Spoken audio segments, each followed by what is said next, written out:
Pues vamos a tener ahora la lectura de la palabra del Señor en Isaías capítulo 50 y el versículo 10. Isaías 50, 10.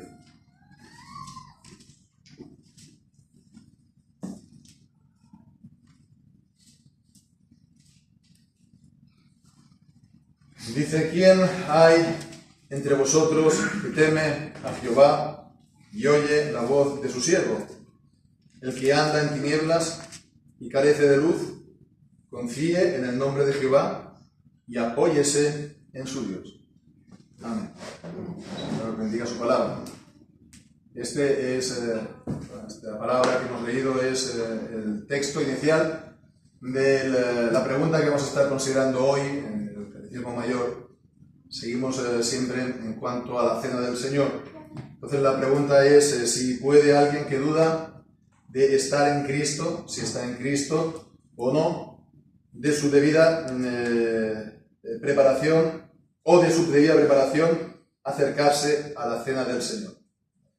Vemos, ¿no? Si alguien que tiene dudas, ya sea primeramente en cuanto a si realmente, es salvo y tiene a Cristo en su vida, en su alma, o incluso dice de que ha tenido una correcta preparación, con lo cual también vemos la importancia que se le da a la preparación de la cena del Señor, ¿no? En los textos de Westminster, en el Catecismo, en la Confesión, etc., vemos la importancia de una correcta y debida preparación, hasta el punto que le dedican en parte una pregunta.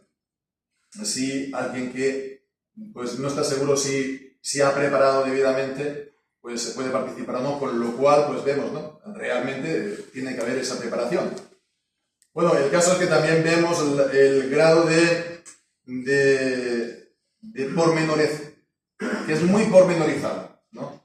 El catecismo mayor de Westminster es muy pormenorizado, hasta el punto que está tratando estas cuestiones, o las que van a seguir después, además de la cuestión de la disciplina, ¿no? De alguien que está en pecado, si puede participar o no de la cena del Señor. Después incluso está hablando de qué es lo que el creyente tiene que hacer cuando está participando de la cena del Señor y incluso después de participar de la cena del Señor.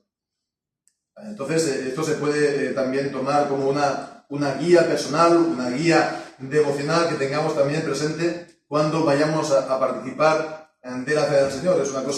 Es una muy buena herramienta y la verdad que valorémoslo, ¿no? Que lo tengamos en nuestras manos, que sea pues de nuestro uso, ¿no?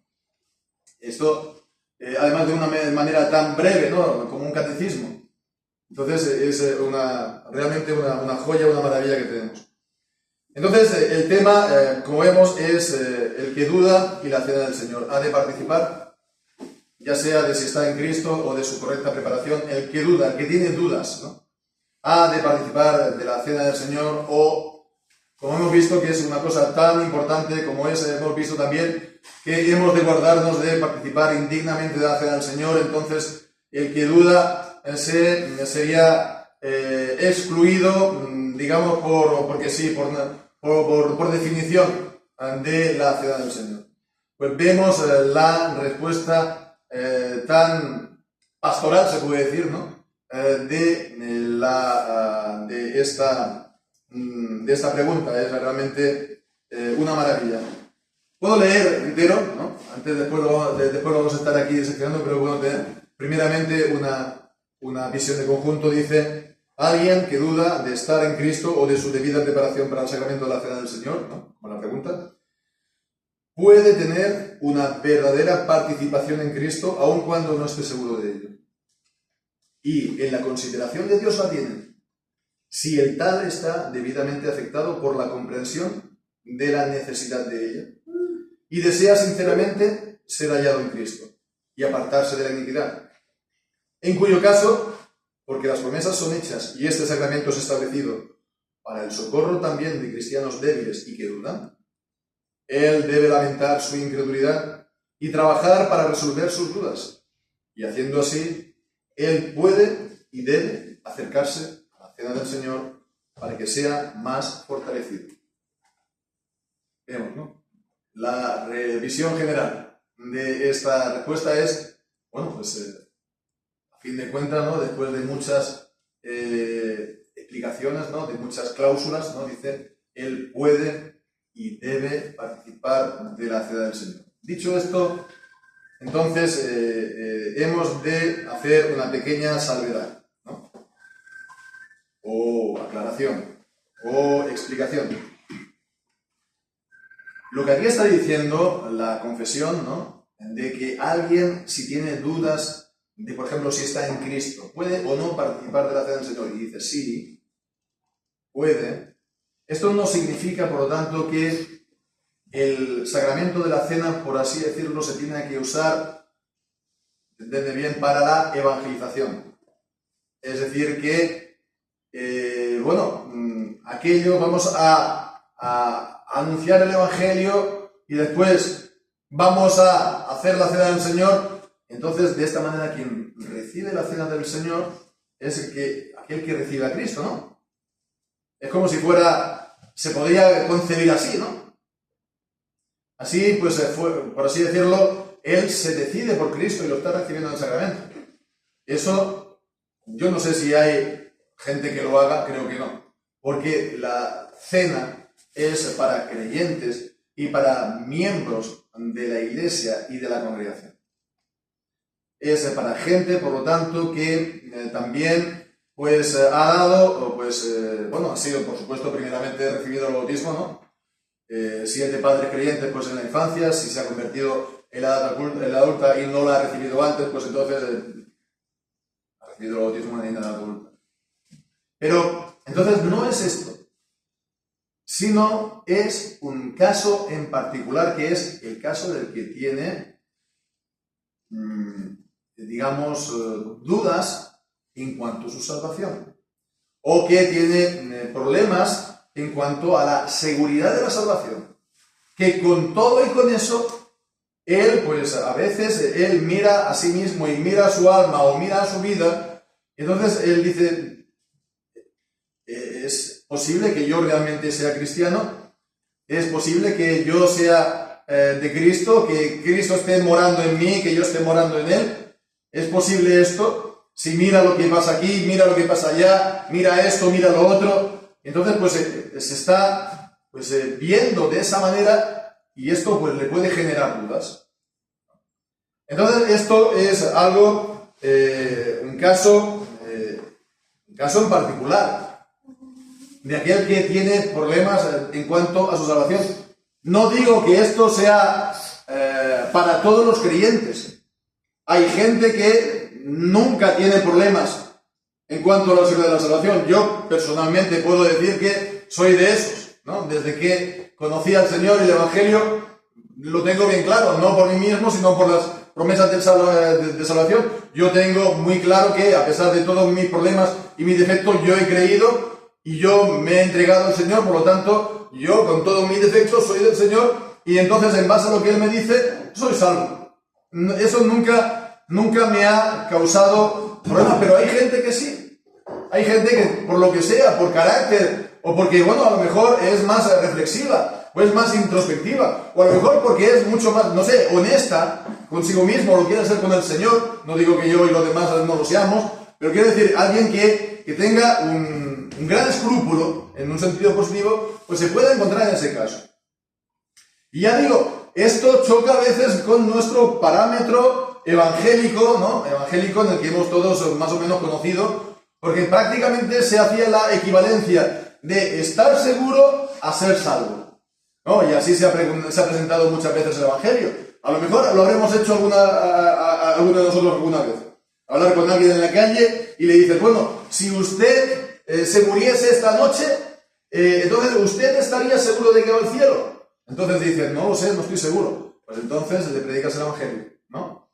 Bueno, pues entonces, en este caso, si a lo mejor, en vez de a lo mejor uno que no es religioso o un católico romano, pues entonces le haces la pregunta a un creyente evangélico reformado que esté en este caso y le diga esto, pues le estás tratando de no creyente, de alguien que no es salvo, de alguien que no es realmente convertido. Y no es lo mismo. No es lo mismo el tener, pues, a veces dudas o problemas en cuanto a la salvación y no ser,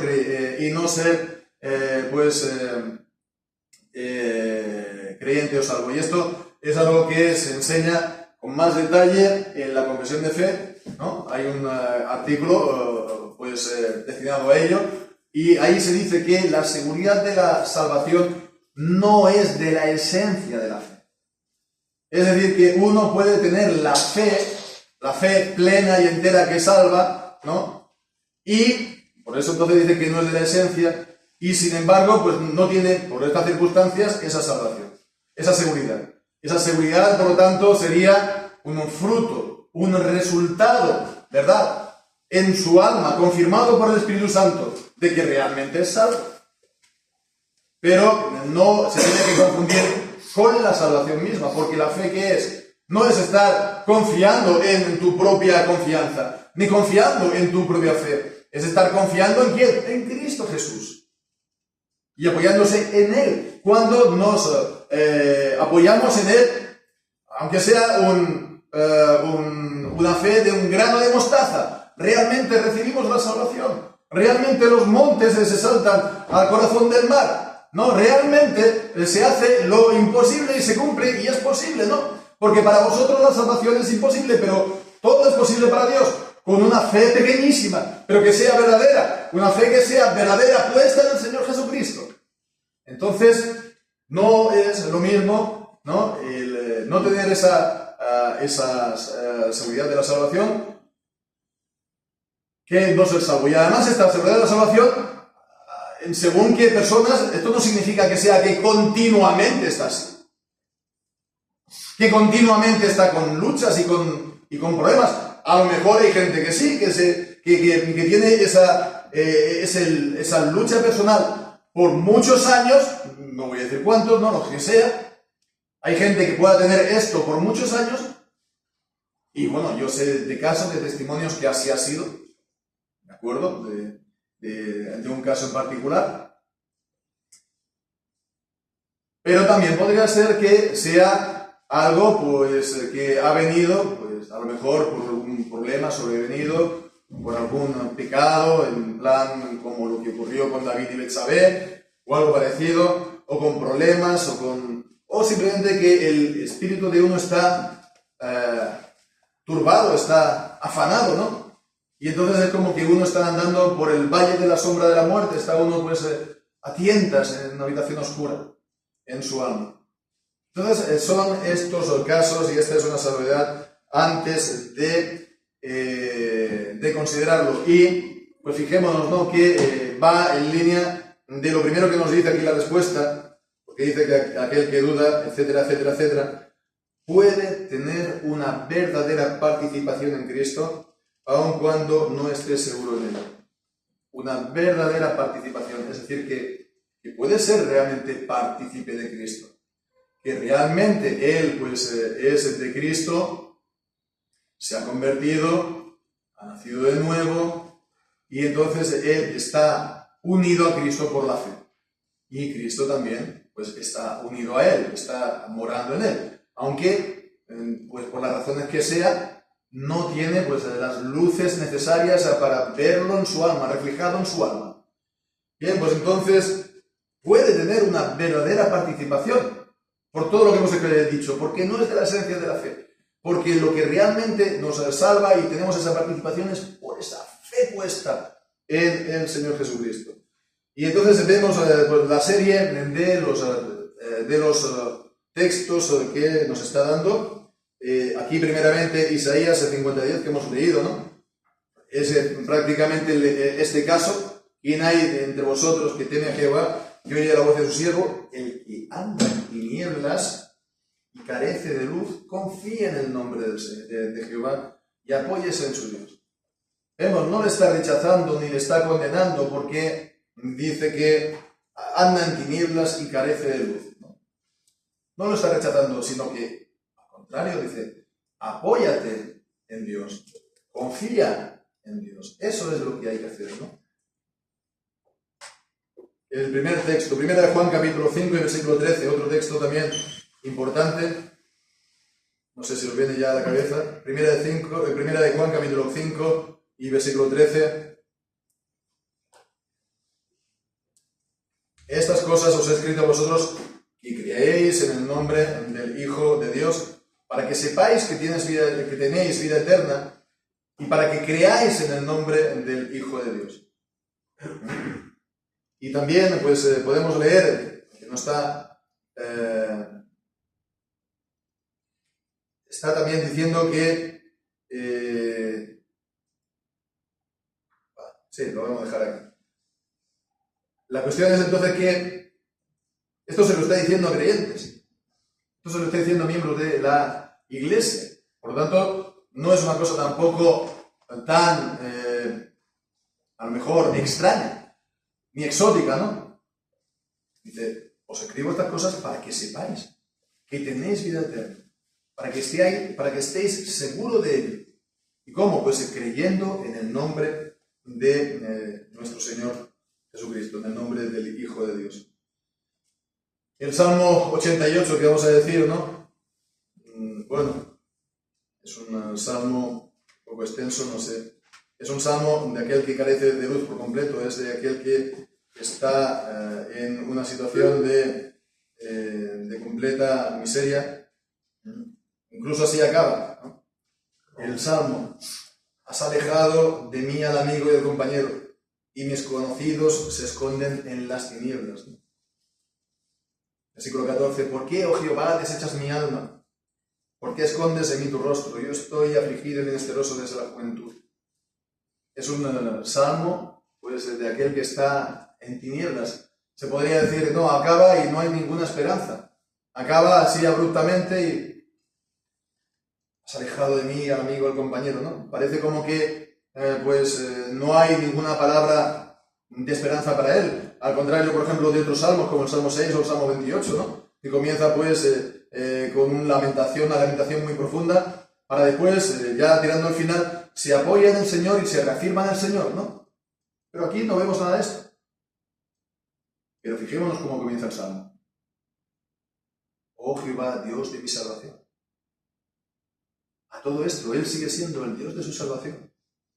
En todas sus luchas, en todas sus dudas, Él carece de luz, no la ve o no la siente, pero Él ha confiado en Dios. Oh Jehová, Dios de mi salvación. También, pues, el Salmo 77 que hemos leído, bueno, que hemos cantado, vamos a leer ahora los versículos, ¿no? Del 1 al 4. Y también del 7 al 10. Con mi voz he clamado a Dios, he clamado con mi voz a Dios y Él me escuchará. En el día de mi angustia busqué al Señor, mis manos se extendían a Él, de noche sin descansarse. Mi alma rehusaba consuelo. Me acordaba de Dios y clamaba, me quejaba y desmayaba mi espíritu. Selah. Mantenías abiertos los párpados de mis ojos, estaba yo quebrantado y no hablaba. ¿Desechará el Señor para siempre y no volverá a sernos más propicio? ¿Ha cesado para siempre su misericordia? ¿Se ha acabado su palabra de generación en generación? ¿Ha olvidado Dios el tener misericordia? ¿Ha encerrado con ira sus piedades? No, son palabras duras, son palabras fuertes. Pero fijémonos también, dije, enfermedad mía es esta. Traeré pues a la memoria los años de la diestra del Altísimo, me acordaré de la obras de Jah, me acordaré de las maravillas antiguas. Volveré a Dios y me centraré en Dios, en su carácter y también en sus obras. Y por último, pues, Jonás, capítulo 2, versículos 4 y 7. Jonás 2, versículos 4 y 7.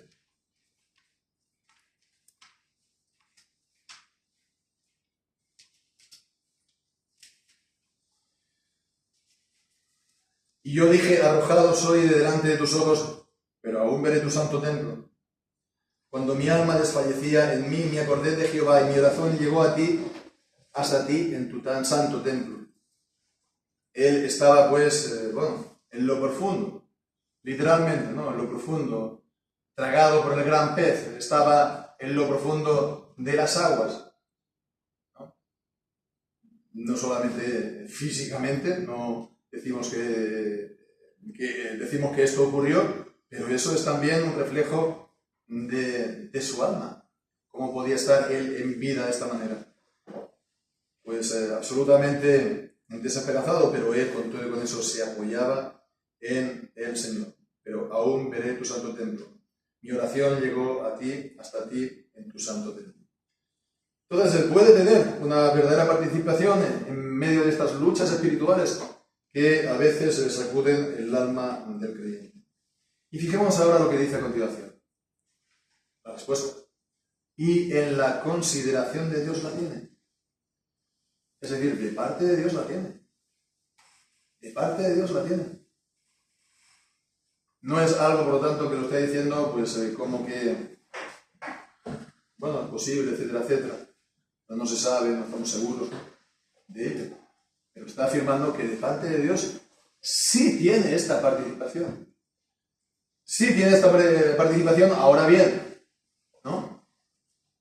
Ahora bien, sí es que en Él se encuentra sinceramente, pues lo siguiente, a continuación, ¿no? Lo que leemos a continuación, si el tal está debidamente afectado por la comprensión de la necesidad de ella.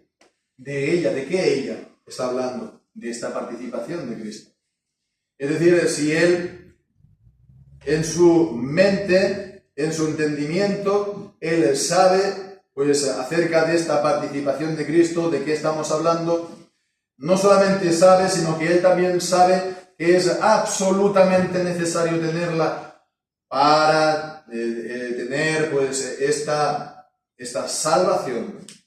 Absolutamente necesario. También, bueno, con las excepciones que pueda haber, a lo mejor de gente que no sea, que sea incapaz, que sea profundamente discapacitado, o etcétera, etcétera. Pero bueno, ordinariamente, ¿no? Nos entendemos, de manera ordinaria, pues entonces esto es necesario, de toda necesidad, que uno, pues, no solamente comprenda que es necesario, es esta la única manera de salvación, sino también que es necesario tenerla, y no solamente en general, que los hombres lo tienen que hacer, sino que yo mismo debo tener esa salvación, que yo mismo tengo que tener esa participación personal con Cristo. Entonces vemos estos textos ahora también. Isaías, volvemos a Isaías esta vez, capítulo 54, versículos del 7 al 10. Isaías 54, del 7 al 10. Por un breve momento te dejé, pero te recogeré con grandes misericordias. Con un desbordamiento de ira escondí mi rostro de ti por un momento, pero con misericordia eterna tendré compasión de ti, dijo tu Redentor Jehová.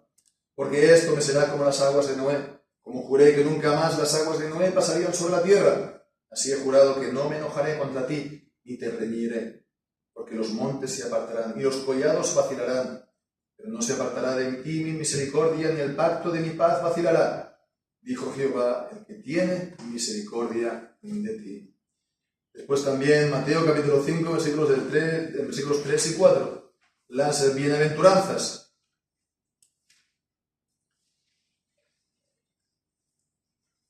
Bienaventurados los pobres en espíritu, porque de ellos es el reino de los cielos.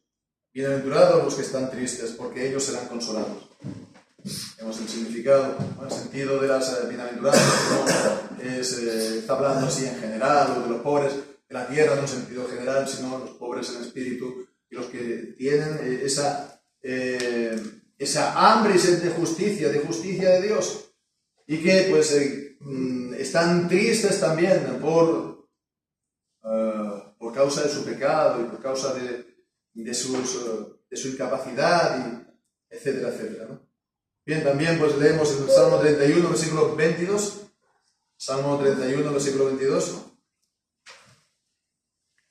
Y decía yo en mi premura, cortado soy delante de tus ojos, pero tú oíste la voz de mis ruegos cuando a ti clamaba. Y Salmo 73, otro salmo acerca de la duda en el creyente. Salmo 73, versículos 13, 22 y 23. Verdaderamente en vano he limpiado mi corazón. Fijemos qué palabra dice. Y he lavado mis manos en inocencia. Pero versículos 22 y 23, mas yo era ignorante y no entendía. Era como una bestia delante de ti. Con todo yo siempre estuve contigo. Me tomaste de mi mano derecha. ¿No? Aún con toda esta experiencia de duda y de lucha espiritual, dice, con todo yo siempre estuve contigo, porque tú me habías tomado de tu mano derecha. Bien, pues entonces esto excluye esta idea, ¿no? Quien tiene estos problemas no es creyente, ¿no? Porque puede estar pasando lo que dice el Salmo 23, ¿no? Está andando en valle de sombra de muerte, pero su vara y su callado le siguen fundiendo a alguien. Bien, pues entonces conoce acerca de esta participación de Cristo, conoce de esa necesidad en general y también personal, y dice, y la desea sinceramente, y desea sinceramente ser hallado en Cristo. Es un deseo realmente en su alma, un deseo real y sincero de estar en Cristo y de tener esa bendita comunión salvífica con Él. Y dice entonces, los textos, leemos en Filipenses 3, versículos 8 y 9. Filipenses 3, 8 y 9. Ciertamente aún tengo todas las cosas como pérdida por la excelencia del conocimiento de Cristo Jesús, mi Señor. Por quien lo he perdido todo, y lo tengo por estiércol para ganar a Cristo y ser hallado en Él, no teniendo mi justicia, que es por la ley, sino la que es por la fe de Cristo, la justicia que es de Dios por la fe, a fin de conocerlo y el poder de su resurrección, y la participación de sus padecimientos hecho conforme a su muerte, si de alguna manera llegar a la resurrección de los muertos. ¿Es que Pablo no era creyente? Claro que era creyente. ¿Es que Pablo no había tenido esa comunión con Él? Por supuesto que sí. Pero él, quería más de Cristo y quería conocerlo más personalmente. Y quería, por lo tanto, también conocer más del poder de Cristo en su vida, el poder de su resurrección. Pero no solo eso, sino también la comunión de sus padecimientos, en el sentido de que de esta manera estoy poniendo a la muerte el pecado que mora en mí. Tener esa comunión con Cristo en su muerte y en su resurrección, y lo quiero más, y por eso dice, todo lo demás me es basura, me es estiércol, ¿no? Si me es un estorbo, lo dejo atrás, porque lo que quiero, lo que me extiendo, lo que tiro yo hacia adelante, es hacia Cristo y ser hallado en Él, y tener su justicia, y tener esta bendita comunión salvífica con Él. El Salmo también 10, vamos a leer el versículo 17. Salmo 10, versículo 17. El deseo de los humildes oíste, oh Jehová, tú dispones su corazón, haces atento tu oído. Este deseo es también porque Dios dispone su corazón, nos dice la palabra. Dispone su corazón. ¿Nos suena esto? ¿Algún texto en la palabra? Filipenses capítulo 2, versículo 13. Porque es Dios quien en vosotros ora tanto el querer como el hacer por su buena voluntad. Porque Dios dispone el corazón. Si tenemos estos deseos espirituales, si tenemos estos deseos de participación de Cristo, de comunión con Cristo, esto no nos viene a nosotros de nuestra naturaleza, esto no nos viene a nosotros de nosotros mismos, porque esto es lo contrario de lo que somos. Esto es una obra de gracia en nosotros. Y entonces vemos que sobre esa obra de gracia, sobre ese deseo, podemos nosotros también pasar, ¿no? Y avanzar. Y después también vemos el Salmo 42, 1, 2, 5 y 11, otro salmo también conocemos de lamentación, de nostalgia, de esfuerzo, de trabajo espiritual. Vemos en Salmos 42, 1, como el ciervo brama por las corrientes de las aguas, así clama por ti, oh Dios, el alma mía. Versículo 5, ¿por qué te abates, oh alma mía, y te turbas en mí? Espera de Dios, porque aún he de alabarlo por la salvación que viene de su presencia. Y después también el versículo 11, ¿por qué te abates, oh alma mía, y por qué te turbas en mí? Espera a Dios, porque aún he de alabarlo, salvación de mi persona y mi Dios. En el contexto del Salmo también está hablando de esta comunión con el Señor por medio de los cultos, por medio de los medios de la gracia, para la redundancia, de la Iglesia. Y esto es también muy importante porque no hemos tampoco de concebir todo eso que estamos diciendo como algo meramente y exclusivamente privado de cada uno. Por supuesto que tiene que ser algo personal y también en cierta medida privado, pero no desligado de la vida de los cultos, de las reuniones, del ministerio de la palabra y aún también del sacramento, en este caso de la cena, como vemos. Entonces es también importante, ¿no? Porque a veces se tiene una visión muy individualista, como cortada de la Iglesia, ¿no? O de las reuniones y de los cultos, de la predicación, del ministerio de la palabra, etcétera, etcétera, y no es eso tampoco, ¿no? Bien, pues entonces, de ser hallado en Cristo, por una parte, dice, apartarse de iniquidad, por otra. Y esto está hablando del arrepentimiento, ¿no? No solamente un deseo, sino que también él se aparta de iniquidad, él pues deja el pecado para andar en nueva vida.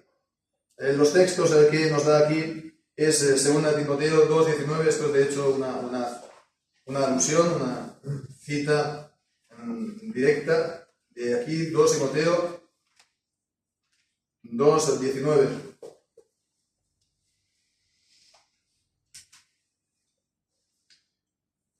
Pero el fundamento de Dios está firme, teniendo este sello. Conoce el Señor a los que son suyos. Ciertamente, el Señor los ha elegido. Pero veamos estos suyos, ¿qué es lo que hacen? Apártese de iniquidad todo aquel que invoca el nombre de Cristo. Apártese de iniquidad. Apártese del pecado. Aborrezca el pecado. Como hemos visto también esta mañana, ¿no? En el temor de Dios, ¿no? Aborrece el pecado y lo tiene como horror, ¿no? Para apartarse del mal, ¿no? Como Job, ¿no? Para un justo, prudente, etcétera, y apartado de mal, ¿no? Temeroso de Dios y apartado de mal. Bien, pues también vemos Isaías 50:10, ¿no? El texto que hemos leído. No podemos pasar al siguiente, el otro salmo, el Salmo 66, versículos 18 y 20. Salmo 66, 18 y 20, 18 al 20.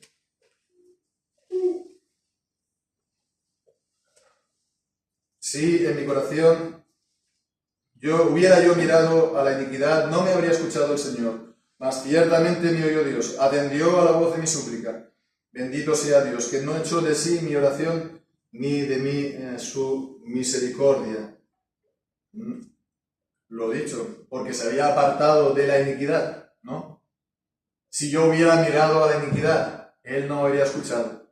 Entonces, si hay ese deseo, si hay ese apartamiento, el dejar el pecado, si uno está en este camino, ¿no? Con las dificultades que pueda tener, pero si lo está realmente haciendo, esto es una obra de gracia de Dios en él.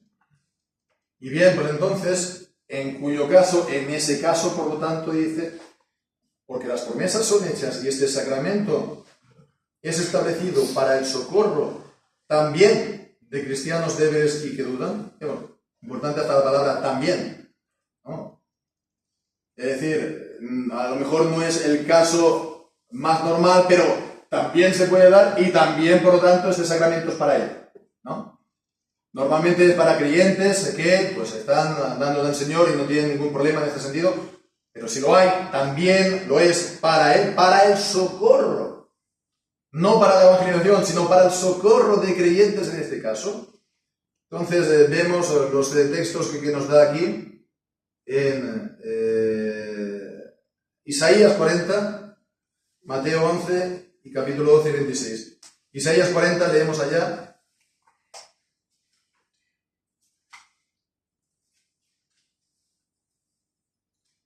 Y versículo 11, 19 y 31. Como pastor apacentará su rebaño, en su brazo los recogerá los corderos y en su seno los llevará, conducirá suavemente a las paridas, ¿no? Y también pues el versículo 29. Él da esfuerzo al cansado y al que no tiene fuerzas multiplica el vigor. Y también el versículo 31. Pero los que esperan a Jehová tendrán nuevas fuerzas, levantarán alas como águilas, correrán y no se cansarán, caminarán y no se fatigarán. Mateo capítulo 11, versículo 28. Mateo 11, 28.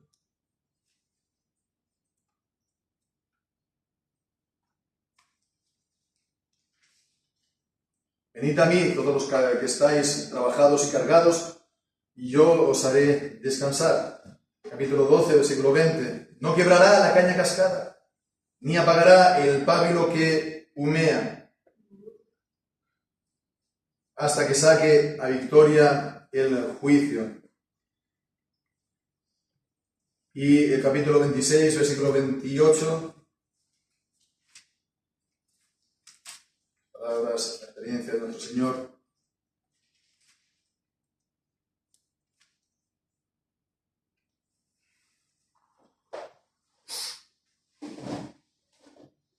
Porque esto es mi sangre del nuevo pacto, la cual es derramada por muchos para remisión de los pecados.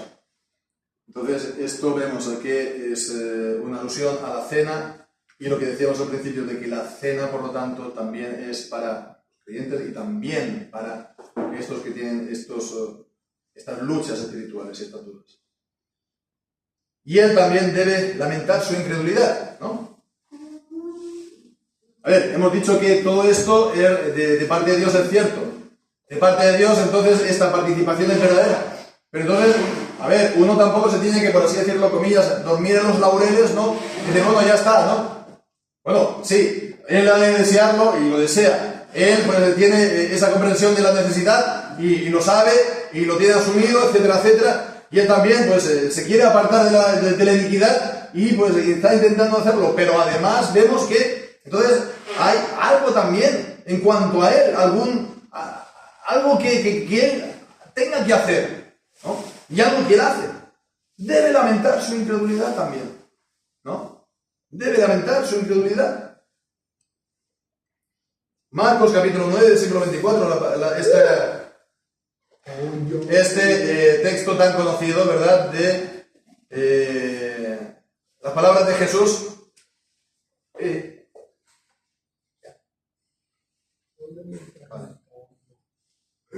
Inmediatamente el padre del muchacho dijo clamando con lágrimas: creo, Señor, ayuda mi incredulidad.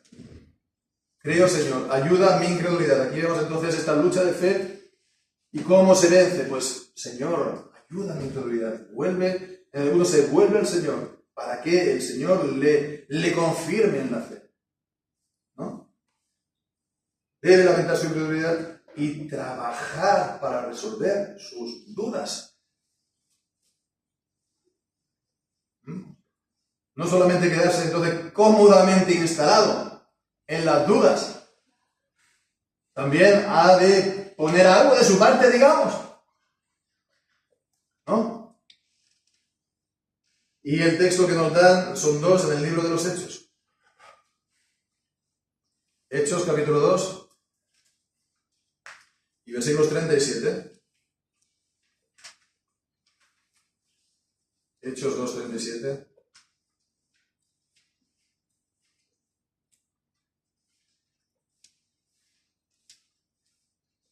Entonces, al oír esto, fueron compungidos de corazón y dijeron a Pedro y a los otros apóstoles: varones hermanos, ¿qué haremos?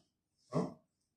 En el contexto de la predicación de Pentecostés, pero la verdad se aplica aquí perfectamente. ¿Qué haremos? ¿Qué tenemos que hacer? ¿He de hacer algo? ¿No? ¿Qué haremos? Ha de trabajar para resolver sus dudas. Hechos capítulo 16 y versículo 30. También un conocido, famoso pasaje.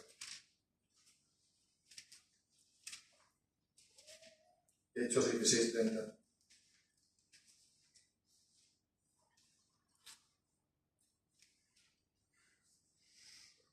Sacándolos fuera, les dijo: señores, ¿qué debo hacer para ser salvos? La respuesta de Pablo: cree en el Señor Jesucristo y serás salvo tú y tu casa, ¿no? Conforme a las promesas del pacto de la gracia. Pero bueno, la cuestión es: ¿qué debo hacer para ser salvo? ¿Qué haremos al Señor?